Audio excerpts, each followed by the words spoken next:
जय Sai Ram. Welcome to बंदे हैं हम साई के। बाबा की कृपा से आपको आज बाबा का एक एक्सपीरियंस सुनाऊंगी। हालांकि इन्होंने 2-3 एक्सपीरियंसेस भेजे हैं, पर आज मैं उसका एक ही पार्ट आप सबको टाइम लेके अच्छे से सुनाना चाहती हूँ, बिकॉज़ आई थिंक इस चीज़ की हम सबको समझने का ज़रूरत है कि बाबा सब कुछ कर सकते हैं अगर विश्वास है। और विश्वास अगर नहीं भी है, विश्वास लाने की अगर आप कोशिश भी कर रहे हैं, तो बाकी का जर्नी बाबा पूरा कर देंगे। ये जिस स्कूल में थी वहाँ पर जो प्रिंसिपल थी वो बाबा को बहुत ज़्यादा मानती थी, और उन्होंने बाबा जी की साई सच्चरित जी जो है वो इन्हें लाकर दी। Sai Satcharit ji, most of the Sai devotees are aware. जो न्यू डिवोटीज़ है उनको नहीं मालूम होगा, मैं थोड़ा सा बताती हूँ कि वो बाबा जी के जीवनी है, उस पर बाबा जी के पूरे लाइफ के बारे में लिखा हुआ है। एंड बाबा जी के लाइफ के बारे में बहुत सारे बुक्स में लिखा हुआ है। बाबा के बहुत सारे डिवोटीज़ अपने अपने एक्सपीरियंसेस अलग अलग बुक्स में डाले हुए हैं, लेकिन साई सच्चरित जी स्पेशल है क्योंकि बाबा ने उसे खुद लिखवाया है हेमाद पंत जी के द्वारा। ये उसमें आपको मिल भी जाएगा कि बाबा ने ही उन्हें आशीर्वाद दिया था कि मैं इसके अंतःकरण में प्रकट होऊंगा और मैं ही इससे करवाऊंगा जब ये अपने ईगो को, अपने अहंकार को त्याग कर देगा।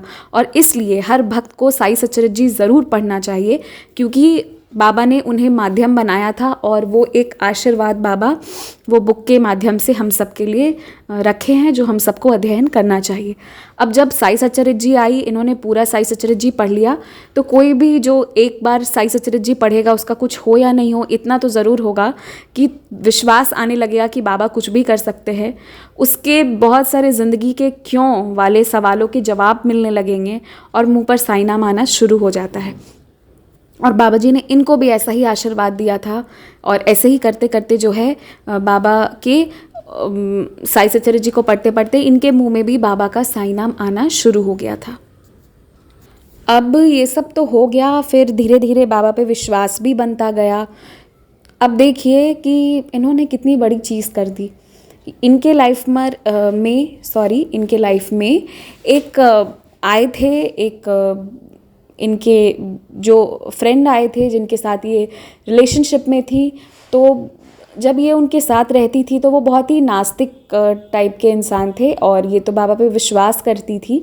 पर ठीक है, हर इंसान का अपना अपना नेचर होता है और अपना अपना एक अवेकनिंग टाइम आता है। किसी का जल्दी, किसी का देर होता है और किसी का नहीं भी होता है। तो ये उनकी मर्ज़ी थी, ये सब सही था और अच्छे से सब कुछ चल रहा था। बट इन्हें कहीं ना कहीं कुछ लगा होगा इनके मन में। तो इन्होंने क्या किया ना, बाबा जी से पूछा। मैं आपको ये एक्सपीरियंस पता है क्यों इनके बाकी एक्सपीरियंस छोड़कर इसे सुना रही हूँ, क्योंकि उसका मेन पार्ट यहाँ है।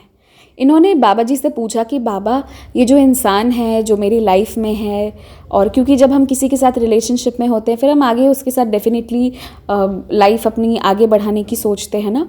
तो इन्होंने भी वही सोचा था कि तो फिर जो भी सोचा, बट इन्होंने बाबा से पूछा कि बाबा, ये इंसान सही है या गलत है। इन्होंने सिर्फ बाबा से इतना सवाल किया कि बाबा आप बताओ ये मेरे लिए सही है या गलत है। जो हम सबको अपनी ज़िंदगी के सवाल सिर्फ बाबा से पूछने चाहिए। आगे देखिए बाबा क्या किए।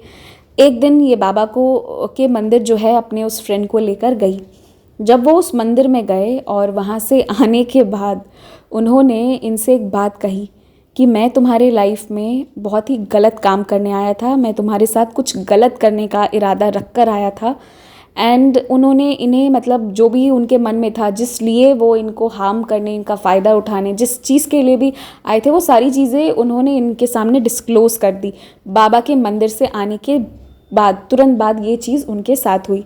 तो उसके बाद बाबा ने इन्हें उन्हीं के मुंह से रिप्लाई दिला दिया कि ये इंसान तेरी ज़िंदगी के लिए अच्छा नहीं है, इसे हटा दे। एंड दिस वे जो है बाबा ने अलग कर दिया। तो मैं ये एक्सपीरियंस क्यों आप लोगों को सुनाई, ये बहुत ही ज़्यादा बड़ी बात है कि जब हम साईं से कुछ पूछते हैं तो मुझसे लोग अक्सर कहते हैं ना कि बाबा आपको रिप्लाई कैसे करते हैं। बाबा आप सबको रिप्लाई करते हैं, पर आप बाबा की सुनते हो या नहीं सुनते हो ये आप पर डिपेंड करता है। इन्होंने बाबा से पूछा, आप बाबा से पूछ कर देखिए। मैं मान ही नहीं सकती कि बाबा कुछ नहीं बोलेंगे, और अगर बिल्कुल चुप हैं तो उस वक्त कुछ कर रहे हैं, there is something going on, इसलिए वो शांत हैं। हमेशा बाबा से पूछ कर करना चाहिए, चाहे वो काम छोटा हो या वो बात बहुत बड़ी हो। देखिए, इन्होंने बाबा से पूछा तो बाबा उसी इंसान के मुंह से इन्हें बुलवा दिए। एंड आप ये सोचिए कि कोई इंसान आपकी लाइफ में गलत करने आया है, वो आपको क्यों ही बोलेगा। पर बाबा जब मन बदलते हैं ना, जब वो कहते हैं ना मुंह पर सरस्वती विराजती है, तो जब बाबा ऐसा वाला काम कर देते हैं ना, तो सामने वाला का जो इंटेंशन है, वो जो भी चाहता था आपसे लेना, जो चाहता था उसके मुंह से निकल जाएगा, वो ये कर देगा, करवा देगा। तो ये सब कैसे होता है? ये सब बाबा की कृपा से होता है। इसीलिए कहती हूँ कि बाबा कुछ भी कर सकते हैं। जो खुद किसी के लाइफ में बर्बाद करने आया, वो खुद ही बाद में मंदिर से निकल के कह रहा है कि मैं तुम्हारी ज़िंदगी बर्बाद करने आया था। सुना है क्या कभी ऐसा होते? पर ये हुआ है। मैं उन डिवोटी का नाम एनोनिमस इसलिए ही रख दी हूँ, उन्होंने अपना, मैं जानती हूँ उनका नाम, बट मैं वो नहीं बताऊँगी। तो बस यही आप लोगों को समझाना चाहती हूँ कि बाबा कुछ भी कर सकते हैं किसी भी हद तक जाकर। वो अपने भक्तों से बहुत प्यार करते हैं, और अगर आप उन्हें एक बार थोड़ा भी प्यार दोगे ना, तो वो हमेशा आपका हाथ पकड़ेंगे और कभी आपको अलग नहीं होने देंगे। आप नोटिस कीजिएगा, आप सोचते हो ना कि ज़िंदगी में बहुत संघर्ष है, रोज़ काम करना पड़ता है, रोज़ ये है, रोज़ वो है। आप ध्यान से देखेंगे तो आपके बहुत सारे काम बाबा करते चले जाते हैं, पता नहीं कैसे, पर वो हो जाता है। और वो जो होता है ना कि पता नहीं कैसे पर हो गया, वो बाबा की लीला होती है, जो छोटे छोटे पार्ट्स में डिवाइड करके पूरा काम कर देते हैं। किसी दिन हमारा बहुत ज़्यादा हेक्टिक डे होता है, फिर भी उसके बाद भी हम उस दिन को भी गुजार लेते हैं, नए दिन के लिए तैयार हो जाते हैं। कौन देता है ये शक्ति? बाबा ही तो दे रहे हैं। और एक बाबा पे जो विश्वास होता है, उसकी वजह से हम सब बहुत रिलैक्स्ड होते हैं। आप मानिए या ना मानिए, जिन लोगों की लाइफ में बाबा नहीं है ना, उन्हें बहुत टेंशन होता है, आज का, कल का, अगले साल का, 10 साल बाद का। और जिसके लाइफ में बाबा होते हैं, प्रत्यक्ष रूप से जो बाबा पे विश्वास करके बैठ जाता है, बिल्कुल कि साईं सब संभाल लेंगे, उसकी ज़िंदगी में टेंशन रहता ही नहीं है। प्रॉब्लम्स तो आएगा पर टेंशन नहीं आता, और प्रॉब्लम्स चली भी जाती हैं। तो बस ये बाबा से पूछिए, बाबा आपको रिप्लाई करेंगे। मैं हमेशा कहती हूँ, किसी के पास मत जाइए। आपके प्रॉब्लम के लिए उसका सल्यूशन कहाँ होगा? किसी जगह पर जाकर होगा, किसी इंसान के थ्रू होगा, या कोई पूजा करने से होगा? जो भी होगा, बाबा को पूछिए, बाबा सही गाइड करेंगे। आस्क साईं। जय साईं राम।